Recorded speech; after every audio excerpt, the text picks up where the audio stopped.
antigüedad del hombre a fuerza de observar el cielo. Pues imagínense ustedes en esas noches oscuras y lóbregas, y cuando todavía el fuego era tan mágico que no podían dejarlo apagar, porque no tenían una técnica que les permitiera prenderlo a voluntad cuando ellos lo necesitaban, y por lo tanto había que mantener el fuego. De ahí también ese concepto de fuego eterno. Y entonces decíamos que en esas noches oscuras y de pronto con el cielo tachonado de estrellas, ellos alcanzaron a observar que el telón de fondo siempre había unos puntos de luz que eran inmutables en sus posiciones, por lo menos inmutables en sus posiciones en su corta vida, porque era una época en la que la expectativa de vida no rebasaba los 35 años, y quien lograra pasar esa barrera ya no solamente era considerado un anciano, sino al mismo tiempo un sabio, por el solo hecho de haber pasado la barrera de los 35 años. Entonces, en un lapso tan corto, para ellos era muy difícil que pudieran percibir cualquier alteración o cualquier movimiento o cualquier cambio en esa bóveda celeste, y por tanto esos puntos luminosos que eran inmutables sí cambiaban durante el año, y en el transcurso de la noche iban variando de posición cuando ellos lograron intuir que esa bóveda de alguna manera se movía, y por lo tanto si al principio de la noche se veían en algunas partes determinadas estrellas, ya él las denominaba así, más avanzada la noche veían exactamente en la misma posición respecto una de otra, aunque en diferente ubicación en el cielo en el transcurso de la noche.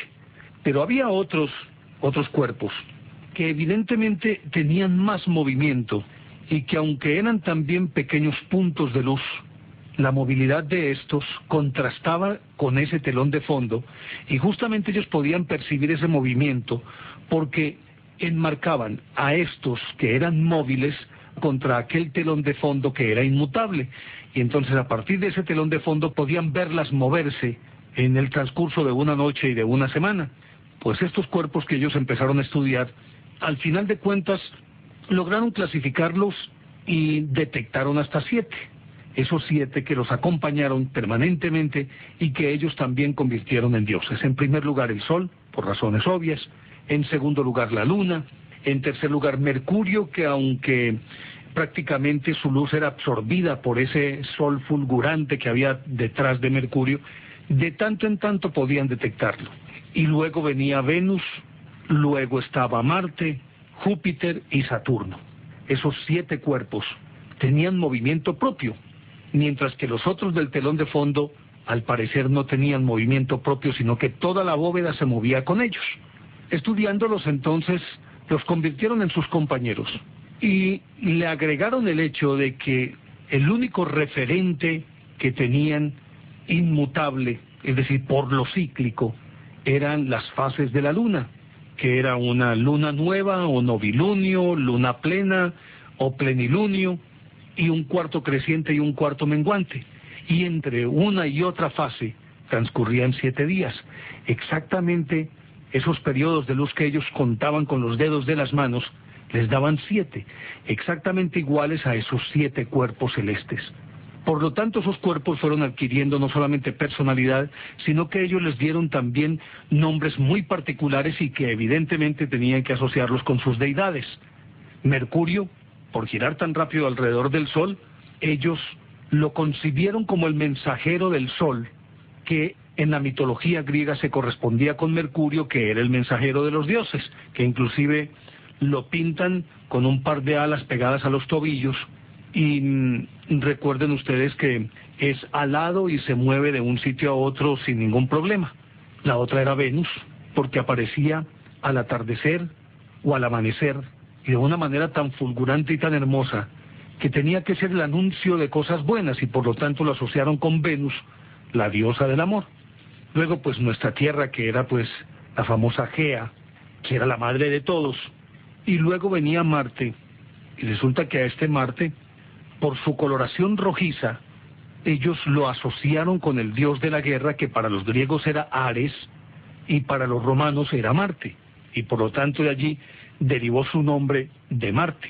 Luego estaba Júpiter, el más grande del sistema solar, el más luminoso de esos 7 cuerpos celestes, y por lo tanto se asumía que era el rey de los dioses y por ello lo denominaron como Júpiter.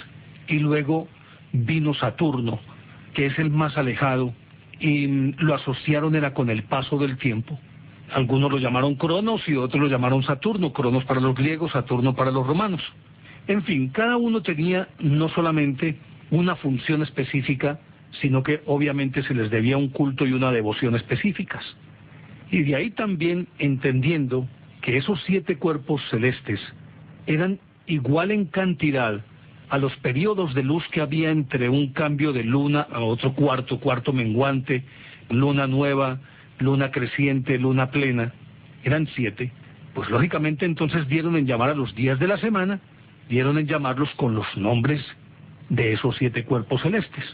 Por lo tanto, el domingo se transformó en el día del sol, el lunes, día de la luna, el martes, que corresponde pues al planeta Marte, el dios de la guerra, miércoles de Mercurio, jueves de Júpiter, viernes de Venus y sábado de Saturno.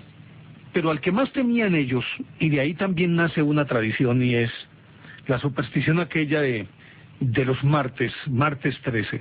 13 es muy posterior, pero asociaban a ese día con un día relativamente crítico para todos, porque se suponía que ese día la gente debía ser más agresiva, tendía más a confrontarse con los demás, a enfrentarse a los demás, en contraste por ejemplo con Venus, que era el viernes, y era como un día para el amor.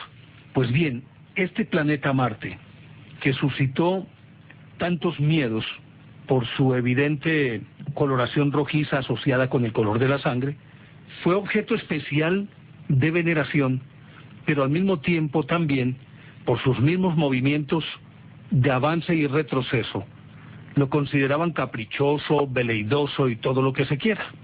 Con el correr del tiempo, obviamente que los seres humanos empezamos a fantasear y a imaginar que aunque la Iglesia ya cuando apareció el cristianismo dijera que este planeta, el nuestro, el planeta azul, era el único en donde podía existir vida y había sido escogido por Dios como la suma de la creación, de todas maneras para ellos, dejando volar su imaginación, entreveían la posibilidad de que en otras partes también existieran seres como nosotros. Y ahí aparecen pues ese concepto de los venusinos que hizo carrera, y muy especialmente el de los marcianos, que se suponía que ellos venían al planeta Tierra, o que ellos tenían su propia sociedad en Marte, y que de tanto en tanto visitaban al planeta Tierra, y los asumían mucho más como iguales que los mismos venusinos por las características de este planeta Marte. Pues resulta que Marte tiene un diámetro de 6.760 kilómetros, mientras que la Tierra tiene un diámetro de 12.750 kilómetros. En ese sentido son relativamente parecidos, porque de ahí en adelante Mercurio es mucho más pequeño, Venus tiene más o menos el mismo diámetro de la Tierra, pero es demasiado caliente. En cambio Marte, un poco más alejado, y aunque más pequeño en diámetro, tenía otras características que le eran muy comunes con el planeta Tierra. Por ejemplo, el planeta Marte tiene un año de 687 días, o sea, 1.88 años terrestres. Pero su periodo de rotación sobre sí misma, sobre su propio eje, es de 24 horas, exactamente lo mismo que el planeta Tierra. 24 horas y 32 minutos. En la Tierra es 24 horas 25 minutos. Luego son muy similares. Pero en el de traslación por su distancia del Sol, lógicamente que el año es casi 2 veces el año de la Tierra. Allá son 687 días, nosotros tenemos 365 días y un cuarto. La distancia obviamente que es menor la de la Tierra, 150 millones de kilómetros en promedio, referente al Sol, mientras ellos están en un promedio de 228 millones de kilómetros de distancia del Sol. Y entre la parte más alejada y la más cercana al Sol, porque su órbita también es elíptica, no es redonda, puede variar en 42 millones de kilómetros. Cuando está más cerca, lógicamente que es más visible, y tomando como referente a la Tierra, Lo más distante son 102 millones de kilómetros, pero cuando se acerca a la Tierra son 56 millones de kilómetros. Pero también observaron otras cosas, como por ejemplo, y esto con el devenir de los siglos, pudieron detectar que en Marte también existía, ellos pues lo hacían más por intuición, pero también posteriormente por observación después del invento del telescopio. Encontraron que veían unos mantos blancos sobre los polos, y lógicamente que ellos asumieron entonces era que allí había agua. Y si había agua, necesariamente tenía que haber vida. Ya era un punto de partida, aparte de el periodo de rotación, el periodo de traslación, las temperaturas, que son demasiado variables, aunque se llegó a pensar que podrían ser, es decir, en la temporada de más calor, en el verano de Marte, podría ser de unos 10 grados. Pues resulta que se conoce y se sabe a ciencia cierta que en Marte no. En Marte la cuestión es muy brava, porque la temperatura puede oscilar, como decíamos, en 10 grados en la época de verano, 10 grados centígrados, y en el invierno puede caer a menos 75 grados bajo cero, obviamente. Pero resulta que estas temperaturas son fluctuantes y por lo tanto todavía no se puede decir a ciencia cierta cuáles son los promedios de temperatura que existen allí. Por lo menos eso es lo que dicen los científicos. Pero ya seguimos hablando de esta historia aquí en Enigmas del Mundo. Estamos en Enigmas del Mundo. Naturalmente que también tiene estaciones, y lógicamente que estas son menos puntuales que las estaciones del planeta Tierra. Son más variables, naturalmente, por el tiempo que dura. Naturalmente que también tiene estaciones, y lógicamente que estas son menos puntuales que las estaciones del planeta Tierra. Son más variables, naturalmente, por el tiempo que dura su traslación alrededor del Sol, que son los 687 días por razones obvias. Entonces las estaciones tienen que ser más largas. Por ejemplo, en el hemisferio norte la primavera es de 199 días, y es la estación más larga en el hemisferio norte. En el hemisferio sur la primavera es de 146 días, es la estación más corta en ese hemisferio. El verano en el norte es de 182 días y en el sur de 160 días. Sin embargo, el verano en el hemisferio norte, que es de más duración, pero es más frío que el sur. El otoño tiene una duración de 146 días en el norte, y es la estación más corta en dicho hemisferio, y es la estación más larga, por el contrario, ese otoño en el hemisferio sur, que es de 199 días. Y el invierno dura 160 días en el norte y 182 en el sur. Por lo tanto, el invierno en el hemisferio norte, comparado con el sur, es más corto y un poco más cálido. Luego tiene unas ciertas características que son muy afines con el planeta Tierra, y por lo tanto este es un punto de referencia o de partida para creer que en efecto es posible que exista la vida en Marte. Y de hecho esos mantos blancos que decíamos se observan en el norte y en el sur. Parece que en el norte, en la época de verano, hay un pequeño deshielo, mientras que en el sur no tanto. Con eso se podría ligar la esperanza que en efecto existiera alguna forma de vida, porque a decir de algunos puede existir un índice de oxígeno muy pero muy pequeño, demasiado tenue. Inclusive algunos científicos lo compararían con la cantidad de oxígeno mucho menor, entre otras cosas, es decir, todavía menor a la que se puede encontrar arriba de la cima del Everest. Allí el oxígeno está absolutamente enrarecido. Y esa podría ser una muestra de lo que podría haber en Marte, pero todavía más tenue. Por lo tanto, de acuerdo con esto, y si nos atenemos a la física que nosotros conocemos, que parte de dos principios vitales, que son el agua y el aire, para poder que prolifere la vida en nuestro planeta, entonces sería cuasi imposible que allí pudiera existir. Pero naturalmente que esto tendríamos que verlo a la luz del presente actual del planeta Marte. Pero algunos afirman simplemente Marte hace millones y millones de años pudo haber tenido vida. Por las mismas circunstancias por las que se encuentra en cuanto a distancia y otras características, a lo mejor la vida se fue desvaneciendo en la medida en que se fue evaporando el agua y entonces desapareció, pero que pudo haber una época en la que debió existir una civilización tan inteligente como la nuestra, o mucho más inteligente que la nuestra.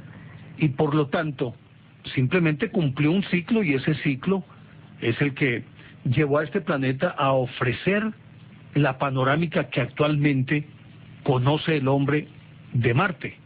Pero que otrora pudo haber vida es algo que siguen discutiendo los científicos. Y para ello, o para sustentar esa idea, afirman que el planeta Marte ha tenido una intensa actividad volcánica, y comparándolo o haciendo una especie de recreación de las condiciones marcianas, ellos fueron a buscar el lugar más hostil que podía existir en el planeta Tierra para albergar la vida, y encontraron que este sitio es la Antártida, y penetrando la Antártida encontraron que existían algunos, diríamos, seres unicelulares, algunos en vida suspendida, es decir, aparentemente muertos, pero esperando unas condiciones más benignas para poder recuperar todas sus funciones, y que decían ellos, si vamos a comparar esto con Marte, debería, si existiera vida, debería ser como este tipo de bacterias que hay acá.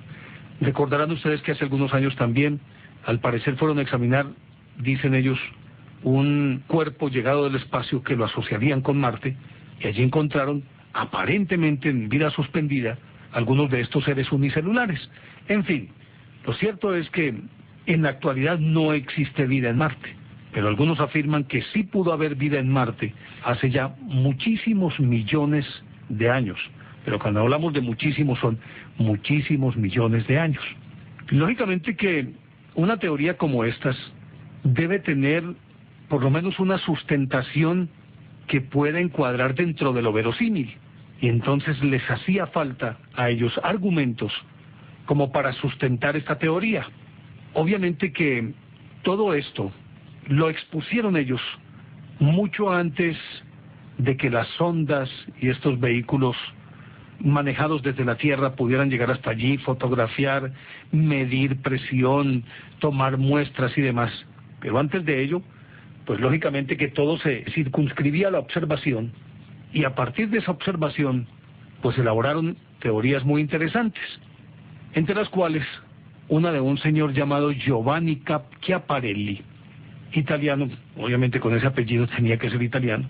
Pues resulta que este Giovanni Schiaparelli anunció en 1877 que había detectado unos surcos en Marte que por su simetría, por las características, no podían ser consideradas formaciones naturales, sino que tenían que haber sido hechura de una inteligencia superior.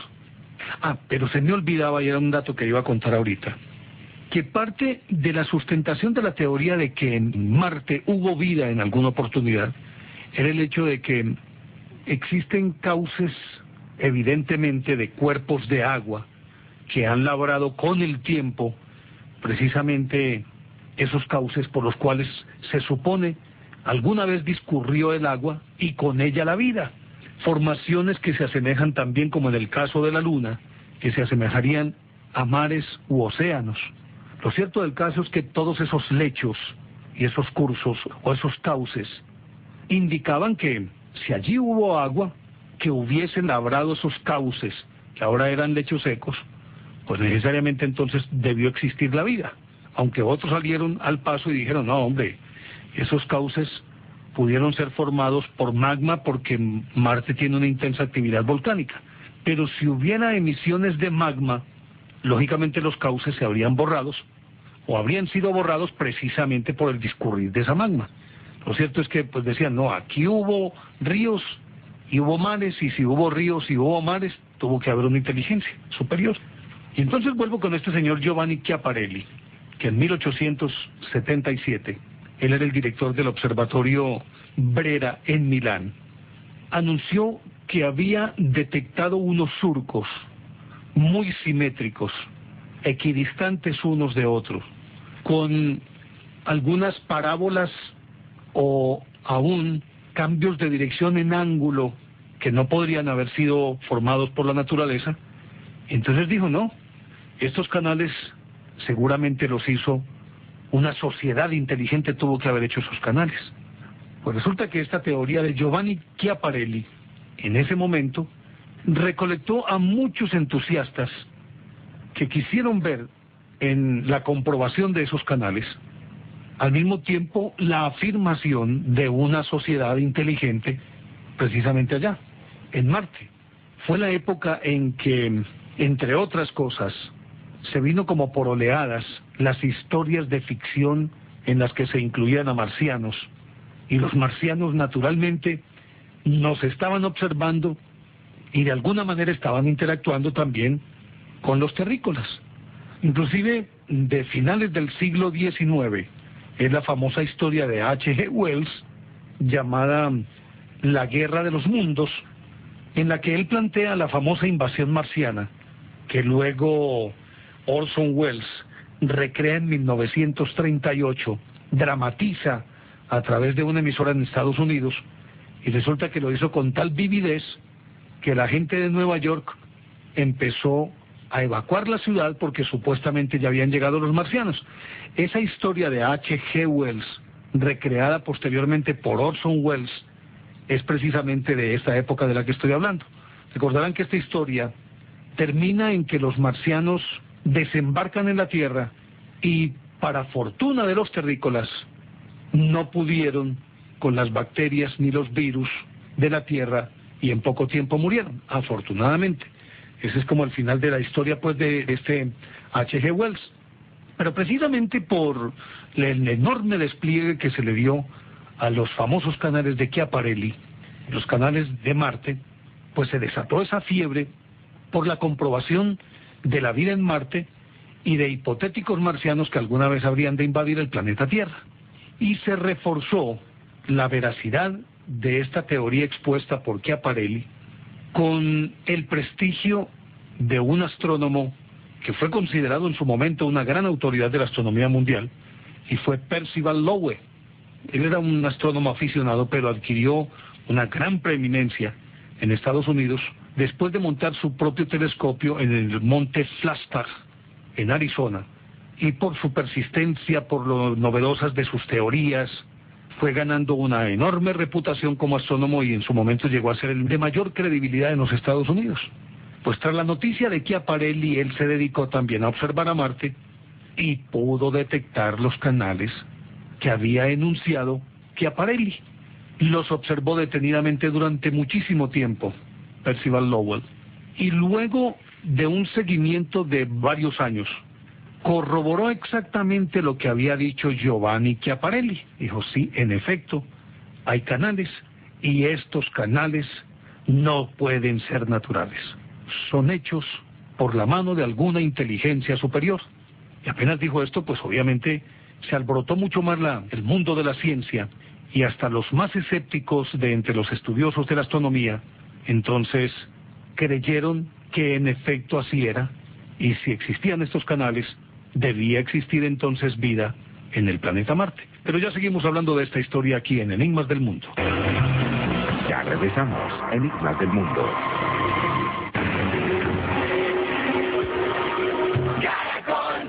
Si usted quiere un televisor nuevo, en el Banco Caja Social BCSC le prestamos para que compre un televisor nuevo. Y también le prestamos para que compre muebles para sentarse a ver televisión en el televisor. Pues otros tantos adhirieron también a la teoría de Giovanni Chiaparelli, corroborada esta por Percival Lowell y otros tantos científicos que de manera entusiasta entonces aceptaron que en efecto tales canales marcianos eran indicación que en alguna época, probablemente no en ese mismo instante, aunque muchos de ellos creían que sí, que en ese momento existía una sociedad inteligente en Marte, pero algunos otros aceptaban que en efecto eran creación de una sociedad inteligente y que probablemente esa sociedad inteligente ya había desaparecido hacía muchísimo tiempo. Se discutió bastante sobre lo genuino de los canales marcianos, y solamente cuando las ondas, los satélites artificiales enviados desde la Tierra, empezaron a tomar fotografías, se dieron cuenta que tales canales, entre otras cosas muy simétricos, pues según estos científicos, se correspondían simplemente con fracturas del planeta que por efectos de una notable actividad sísmica o por una actividad volcánica se habían formado, y algunos de ellos, como el que está cerca del mar Acidalium, era una fractura de 5.000 kilómetros de largo por 80 kilómetros de ancho y una profundidad de 1,5 kilómetros, uno de los tantos canales marcianos. Con razón podía ser visto desde la Tierra, no podría ser de otra forma. Si en efecto el canal fuera más pequeño, no podía haberse visto desde el planeta Tierra.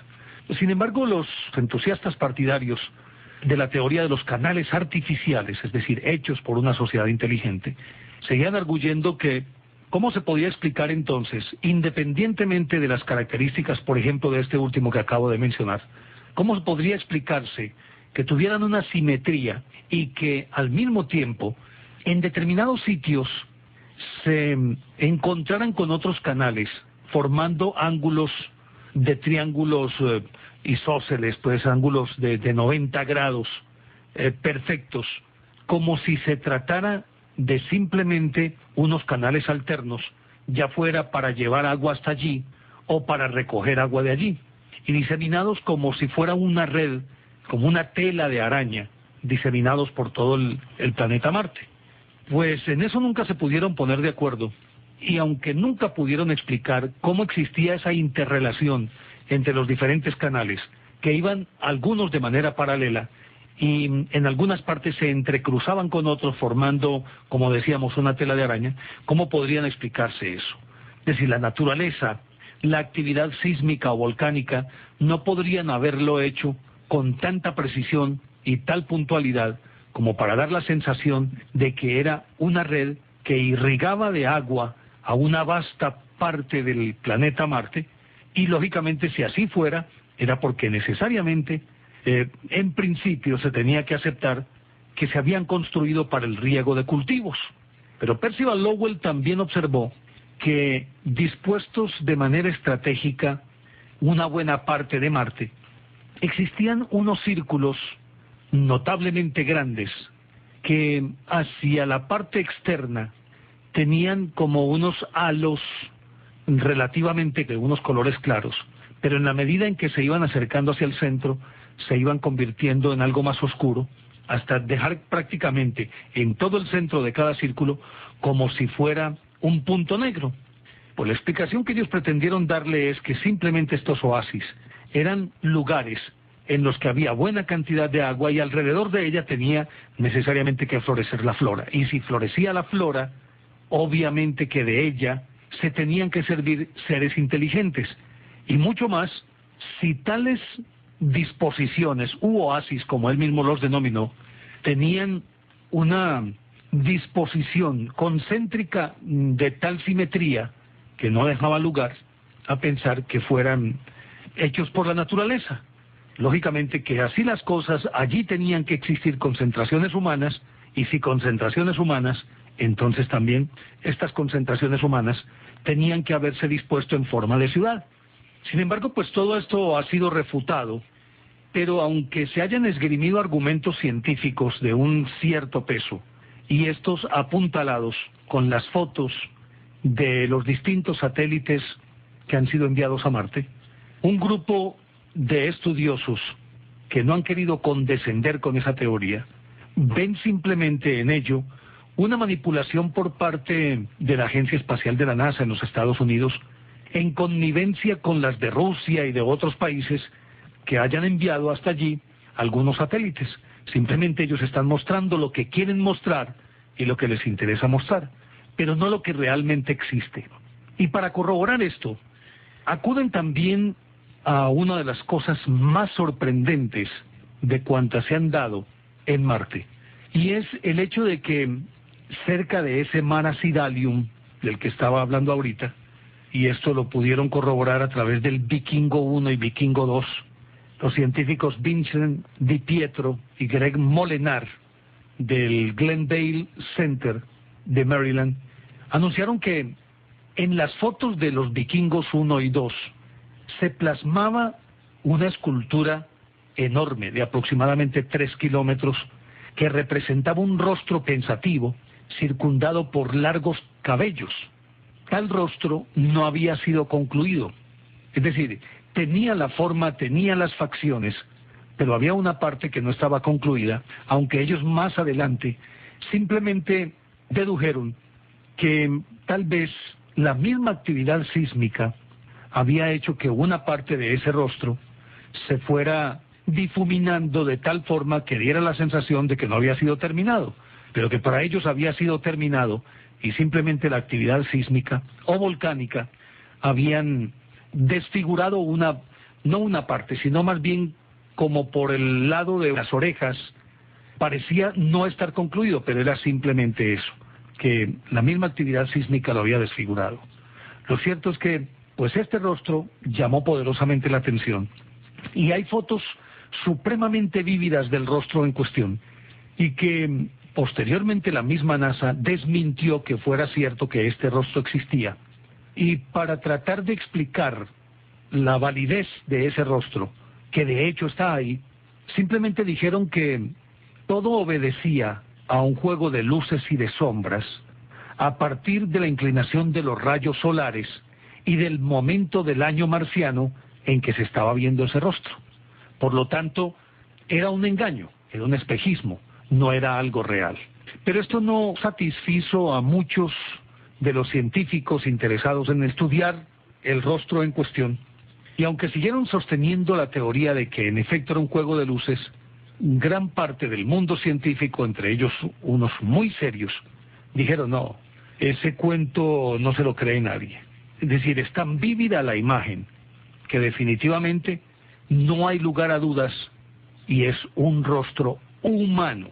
Pero para reforzar esto además, y aunque pues la NASA también en su momento intentó desmentirlo, encontraron que cerca al rostro en cuestión se alzaban 2 pirámides de dimensiones gigantescas y no parecían naturalmente producto de la misma dinámica del planeta en su proceso evolutivo, sino que parecían esculpidas.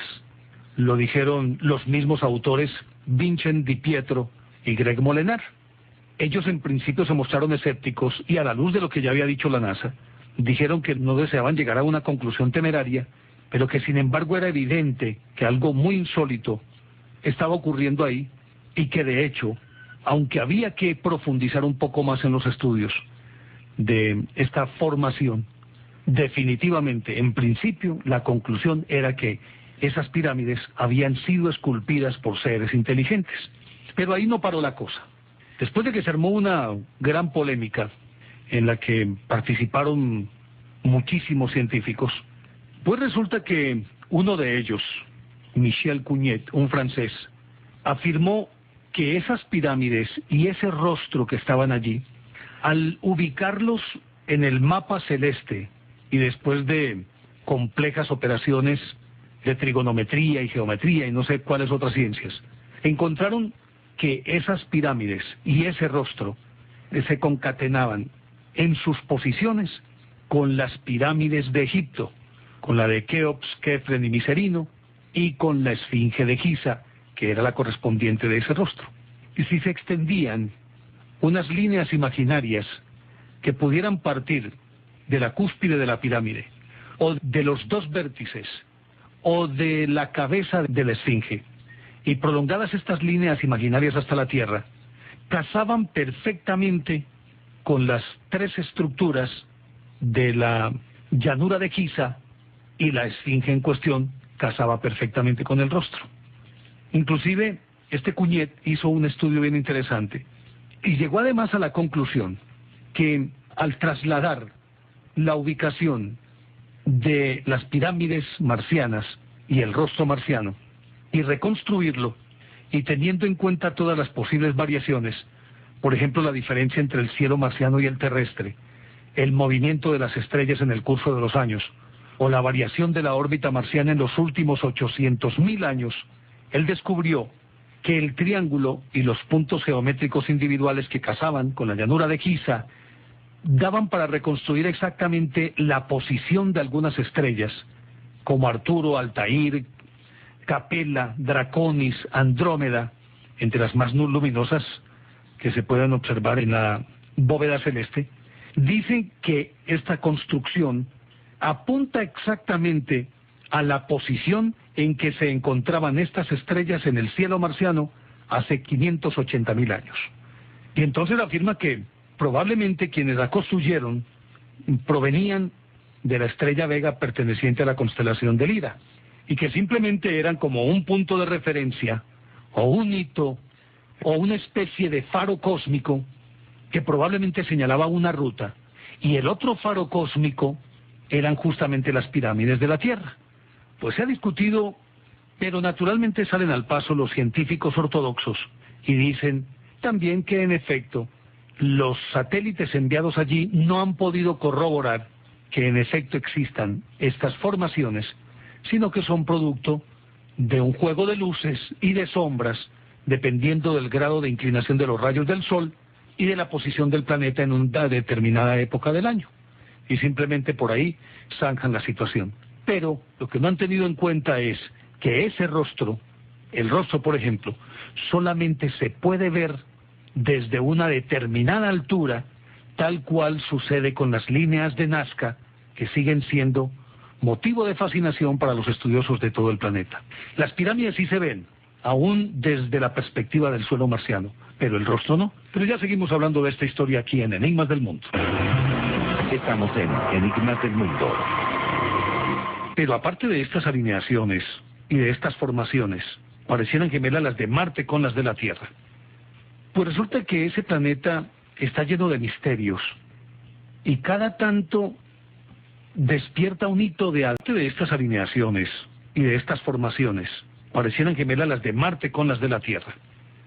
Pues resulta que ese planeta está lleno de misterios y cada tanto despierta un hito de admiración por algunos fenómenos extraños y que no pueden ser explicados desde el punto de vista científico. Y obviamente entonces, aunque hay pues muchas mentes calenturientas que pretenden ver en todo la mano de los extraterrestres, pues hay otros científicos serios que de alguna manera han encontrado una conexión con vida extraterrestre en un pasado remotísimo en Marte, o aún contemporánea a esta civilización en la que nosotros estamos viviendo.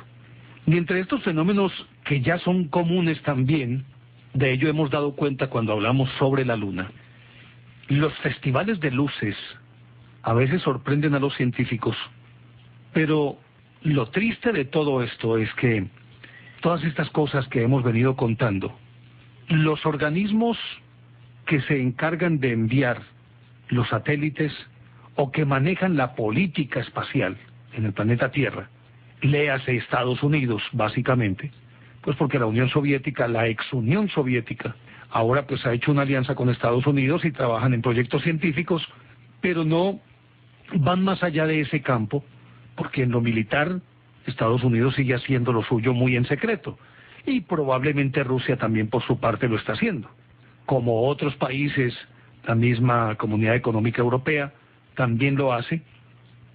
Pero precisamente esas partes interesadas no están dispuestas a que el pueblo común y corriente emita sus conjeturas o llegue a sus propias conclusiones, o algunos temerarios intelectuales aventuren conceptos que no están de acuerdo con la ortodoxia que en esa materia se maneja. Pero como decíamos, se han presentado luces en la Luna, pero en Marte también festivales de luces. Y hay relatos antiquísimos que hablan sobre explosiones luminosas en el planeta Marte, vistas estas explosiones desde la Tierra a simple vista. Naturalmente que una explicación lógica y que está dentro de lo posible, y hay que respetar esa explicación, es que se pudieron dar, como de hecho se asume que pudo haber sido, explosiones volcánicas, erupciones volcánicas de una magnitud inconcebible. Y para que eso se entienda, podemos tomar como referente el monte más alto que existe en Marte. En Marte hay un monte que se llama el Monte Olympus. El Monte Olimpo u Olympus, otros le dicen Nix Olímpica, es una formación volcánica que tiene 30 kilómetros de altura y su base tiene un diámetro de 600 kilómetros.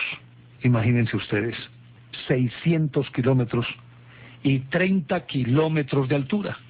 Ya de entrada, esto nos está indicando, en el evento de que se presente una erupción volcánica, la magnitud que puede alcanzar si el cono del volcán que está haciendo erupción tiene 30 kilómetros de altura.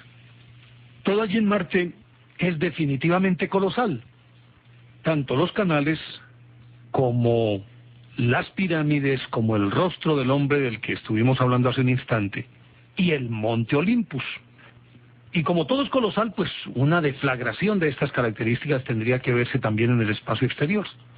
Y unos monjes, por allá en el año 800, hablaron de una explosión que fue vista por espacio de varios días, mirando obviamente a simple vista el planeta Marte. Pero posteriormente, en otras épocas de la historia, también se han hablado de estas explosiones. Una de ellas, quizás de las más notables, algunas de las más notables. Un inglés de apellido Ayling observó en la superficie de Marte la aparición de un faro que era visible a simple vista desde la Tierra. Y ya entonces tendríamos que imaginar la magnitud de ese faro para poder ser visto desde la Tierra. Y aparte de que era como una especie de faro, su luz era intermitente y de manera cíclica, puntual, periódica. Y observó el fenómeno el señor Ayling el 11 de diciembre de 1886 y escribió precisamente un artículo sobre esto, un ensayo sobre esto, y lo envió a la Academia Francesa de Ciencias. El fenómeno duró media hora. Pues lógicamente que esto hizo que muchos otros empezaran a observar, a ver si podían encontrar algo parecido, y parece que el planeta en ese sentido es un poco celoso y no le depara a todos lo que quiere reservar solamente para unos. Pero por allá en 1924, el profesor soviético Piotr Barabasov vio una raya muy luminosa y supremamente ancha. Él dice que lo vio fue como una raya, un haz de luz que formaba o iba en una dirección horizontal, atravesando el planeta muy cerca del ecuador. Y pues también si se puede observar una raya, pero ya es lógicamente ayudado también por el telescopio, y era una raya de color blanco azulada, y durante toda una noche estuvo atravesando el ecuador marciano, y ese mismo fenómeno que él observó fue corroborado por los observadores de turno del observatorio de Alma-Ata en Kazajstán. Comentaron mucho este fenómeno, y aunque aventuraron muchísimas hipótesis, realmente no pudieron, por lo menos en principio, descifrar ese misterio. El 4 de junio de 1937, un astrofísico japonés, Shitsuo Maeda, vio un enorme resplandor con la luminosidad de una estrella visible, una estrella de primera magnitud, o sea, pues de esas estrellas que son las más fulgurantes en las noches claras.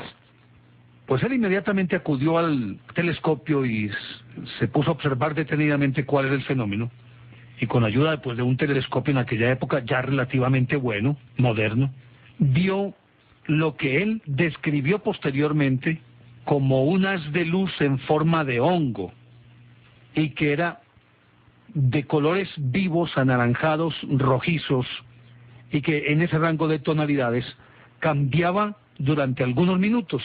El fenómeno lo observó él durante prácticamente toda la noche. Pero llama la atención que lo hubiera definido como un haz de luz en forma de hongo. Posteriormente los estudiosos entonces lo asimilaron a una explosión atómica. Pero en la época de Shitsuo Maeda, en 1937, no se conocía la bomba atómica. Recuérdense que la primera explosión atómica fue en 1945, el 16 de julio en Alamogordo, Nuevo México, 16 de julio de 1945, y luego la primera conocida públicamente el 6 de agosto de ese mismo año sobre Hiroshima y el 9 sobre Nagasaki. Luego Maeda no podía tener ningún dato de algo que todavía no existía. Entonces sorprende mucho más que al parecer hubiera existido una deflagración atómica en el planeta Marte en ese 1937. ¿Qué pudo haber ocurrido? Hay un gran interrogante. Además, porque de acuerdo con las dimensiones, se supone que esa nube volcánica, ese haz de luz en forma de hongo, debía tener un diámetro de aproximadamente 2.000 kilómetros para poder ser visto en esas condiciones. Y podríamos seguir hablando muchísimas otras cosas alrededor de Marte. Se han hecho experimentos si en efecto existe vida en Marte, microorganismos o no. Se han reproducido algunos experimentos en laboratorio tratando de recrear las condiciones de Marte, y algunos de estos experimentos han reaccionado de manera creíble para entender que en efecto existe vida en Marte. Y esto lo puede corroborar el hecho de que hay inclusive un fenómeno que se está presentando desde 1939 y cesó por allá en 1955 más o menos, en las proximidades del canal Troth, sobre una extensión que antes era absolutamente rojiza a principios del siglo. Desde 1939 fue extendiéndose una coloración verde intensa hasta 1955, y ese año era tan grande como toda la superficie de Francia. De pronto, en la misma forma en que había empezado a aparecer el fenómeno, desapareció. Como decía, se han hecho experimentos para reproducir, por ejemplo, supervisado por el mismo Carl Sagan, reprodujeron una atmósfera artificial con una temperatura entre los más 20 y los menos 60 grados, con una presión de 10 atmósferas, con un 95% de nitrógeno, 5% de gas carbónico, bombardeado todo esto con rayos ultravioletas, y encontraron que sobrevivieron muchísimos microorganismos que habían sido recogidos en el Gran Cañón de Arizona, y esto simplemente para corroborar que reproduciendo estas condiciones que son las características de Marte, en efecto muchos microorganismos podían sobrevivir, y de hecho algunos se alimentaban justamente de todo ese bombardeo, de todas esas sustancias, de esas temperaturas y de esos compuestos. Por lo tanto, no se ha dicho la última palabra sobre si en efecto hay vida en Marte, si hubo una civilización marciana, aunque a ciencia cierta en este momento no existe, pero hasta qué punto también es un sitio de paso para civilizaciones que proceden de otras latitudes del cosmos. Todavía no hay respuestas, y quienes debieran darlas, más bien se callan, más bien distraen la atención y no hablan claro sobre qué es lo que realmente ocurre en Marte. Llegamos ya al final de nuestro programa.